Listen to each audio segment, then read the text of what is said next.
Good morning. We are here at the press interview with our Dr. Jens Thraenhart, international tourism expert, member of the Afro-Asian Union, AFASU Board of Directors, and a member of High Committee of the AFASU Golden Awards.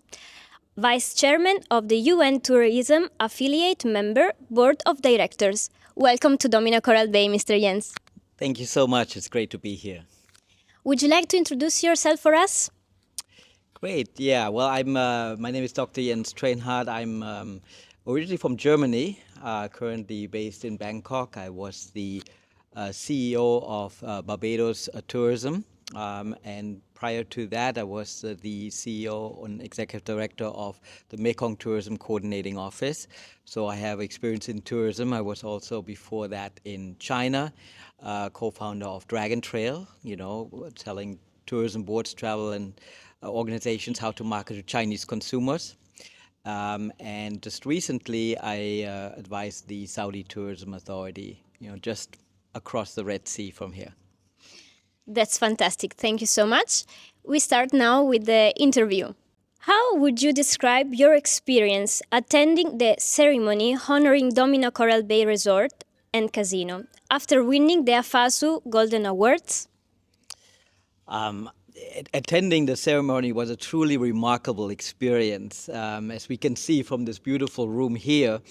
And so it's a privilege to be here and also experience this beautiful resort. So someone who has worked across the globe from the Caribbean and Barbados and Southeast Asia with Mekong Tourism and China. So I've seen firsthand how tourism destinations can transform over time. And so this is my third visit actually to Sharm el-Sheikh. The first time was in 2008. And then I was just here earlier this year for AFASU. It's remarkable to see this transformation. And so Sharm el-Sheikh really has a special place in my heart, and witnessing this incredible transformation into a global sustainable tourism destination, especially after hosting COP27, is very inspiring for me. So Domina Coral Bay, this achievement really exemplifies the city's commitment to excellence and sustainability. And so this event reinforced how continuous innovation and dedication is vital for sustaining the growth in the global tourism industry and also for Egypt and Sharm el-Sheikh. As a member of the High Committee for Judging, what were the main criteria used to evaluate the nominees for these awards? And what made Domina Coral Bay stand out? So the evaluation process is very rigorous, fostering obviously on service excellence, innovation and sustainability, as well as guest satisfaction and the management performance. And for me to be here now in Sharm el-Sheikh, experience Domina Coral Bay, I think really brings this to life. It's a fantastic place, it's a fantastic resort, and everyone is very friendly. So having been involved in the tourism and travel sector for so many years, whether it's through Mekong Tourism or Dragon Trail in China or also in Canada with Destination Canada. So I really understand the importance of the factors in delivering exceptional guest experiences. So Domina Coral Bay stood out not only for its luxury and authenticity, but also for its long-term commitment to the region. So the forward-thinking approach to sustainable tourism mirrors really the values I champion through our high-yield tourism initiative, a concept I co-founded with my friend Gary Bowerman to help destinations increase revenues while ensuring economic benefits for the local community. So Domina Coral Bay leadership in this area made them really stand out. And when I'm here, obviously seeing this huge contingency of Italian tourists and also Italian staff makes this resort really unique. What impressed you the most about the services and facilities at Domina Coral Bay? And how do you see this level of quality reflecting on the tourism industry in Egypt? So I think having stayed obviously in a lot of luxury hotels, I think what always is the most important thing is that personal connection, that personal touch. And so that was something that impressed me the most here, this seamless integration of luxury and personal relationships. So the level of service at Domina Coral Bay reminds me of the high standards I encountered during my time leading luxury hospitality initiatives at Fairmont Hotels and Resorts, and previously also at Four Seasons Hotels. So this resort doesn't offer just high-end facilities, but it creates this unique experience where guests feel truly valued. So having returned to Sharm el-Sheikh after my first visit in 2008, it really dates me. I think it feels so long ago. I've seen how the city has embraced its potential as a global leader in tourism. So this commitment to qualify reflects positively on Egypt's entire tourism industry, signaling to international travelers that Egypt is more than just a historical destination with the pyramids and the Nile, but that it's really a world-class experience. So Domina Coral Bay's leadership in setting these benchmarks is a great model for others in this region as well. In your view, how do such international awards contribute to the development of the tourism sector in emerging destinations like Sharm el-Sheikh? So these awards, especially international awards like the AFASU Award, a Golden Award, is pivotal in putting emerging destinations like Sharm el-Sheikh on the global tourism map. So in my career, whether advising the Saudi Tourism Authority or leading Mekong tourism, I've seen how these accolades act as a springboard for attracting both tourists but also investors, which is so important.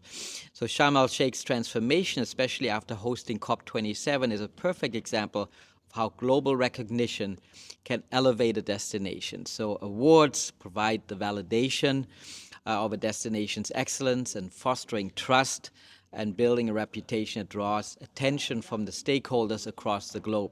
So this visibility is crucial for the long-term growth and help establish these destinations as leaders in sustainable tourism management and innovation. As an international tourism expert, how important are investments like Domina Coral Bay in promoting sustainable tourism in the region? I think investments like Domina Coral Bay are crucial for promoting sustainable tourism, and they're critical for this region and for Egypt as a whole. So throughout my career, whether co-founding Dragon Trail in China to help tourism organizations market to Chinese consumers, or through my work as the CEO of Mekong Tourism in Southeast Asia with the 6 countries of Cambodia, Laos, Myanmar, Thailand, Vietnam, and China, I think Domina Coral Bay exemplifies this approach by not only focusing on eco-friendly practices, but also investing in the community and the staff development. So as I work now to help destinations increase revenues and economic benefits to our high-yield tourism initiative, I see Domina Coral Bay as a model for how responsible investment can thrive and drive both profitability and sustainability. So this balance is key to ensure that tourism benefits not only travelers, but all local stakeholders. How can these awards encourage more tourism establishment in Egypt, Africa, and Asia to improve their services and raise their quality standards? So I believe that these standards really are important to drive awards to serve as both as a recognition and also as an inspiration. So in my experience, whether working with tourism establishments in the Caribbean or Southeast Asia, I've seen how accolades motivate organizations to push their boundaries. So Domina Coral Bay's recognition raises the bar for service excellence, sustainability, and also guest satisfaction. So through high-yield tourism, we aim to inspire destinations to increase the value while maintaining sustainable practices. So when establishments like Domina Coral Bay see their peers being recognized, it encourages them to innovate and invest in their services to achieve the same recognition. So this creates a ripple effect across the region, improving the overall standards in Egypt, Africa, and Asia, and benefiting both the tourism industry and also the local economies. What motivated you to come especially to Egypt for this occasion? And how do you view the international community's support for honoring Egyptian tourism achievements? Well, I think Egypt is a unique destination. Obviously, you have the pyramids, you have the Nile, and it's just so iconic. Connecting it back to the culture as well. So with that, obviously, Egypt has been a key player in global tourism, and Sharm el Sheikh, as I told you before, holds a special place in my heart. So my first visit in 2008 sparked my admiration for the city in the region, witnessing its transformation from then on, and particularly in the sustainability efforts after hosting COP27. So all this has been very inspiring. So my work as second vice chair of the UN Tourism Affiliate Members, an advisor to the Saudi Tourism Authority, recently continues to reinforce the significance to destinations like Egypt in the global tourism landscape. So the international community's support for recognizing Egyptian tourism is not only well deserved but essential for ensuring that Egypt continues to evolve as a top destination. This support amplifies also Egypt's visibility, drawing more attention to its advancement and the opportunities for the industry here.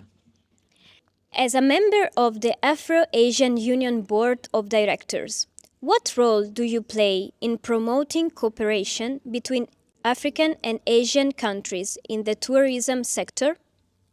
So yeah, as a board member of AFASU, but also as a second vice chair of the UN Tourism Affiliate Members and former CEO of Mekong Tourism and Barbados Tourism, my role always has been to promote cooperation between regions by facilitating the exchange of ideas, knowledge, and best practices.